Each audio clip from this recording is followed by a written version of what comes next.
এই জায়গাটিতে যেখানে আমরা বসে আছি এই জায়গাটি আগে জুয়ার আড্ডা ছিল, এখানে লোকজন বসে মদ পান করতো।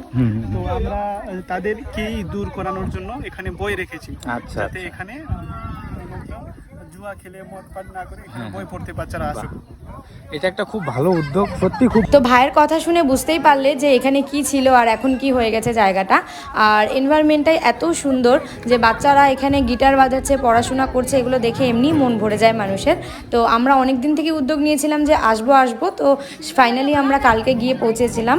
তো এখানে সানডে আর্ট হাট হয়, তোমরা সবাই এখানে আসতে পারো, ফ্রি অফ কস্ট এখানে তোমরা বই পড়তে পারবে এবং বই নিয়েও যেতে পারবে বাড়িতে 1 উইকের জন্য নাম রেজিস্টার করে। তারপর এখানে মেডিটেশন করানো হয়, যোগা করানো হয়, কোয়েশ্চেন অ্যান্সার গেম হয়। তো তোমরা এখানে বাচ্চা থেকে বয়স্ক সবাই আসতে পারে। জায়গাটা আমি আবার ক্লিয়ার করে তোমাদের বলে দিচ্ছি, এটা নাম হচ্ছে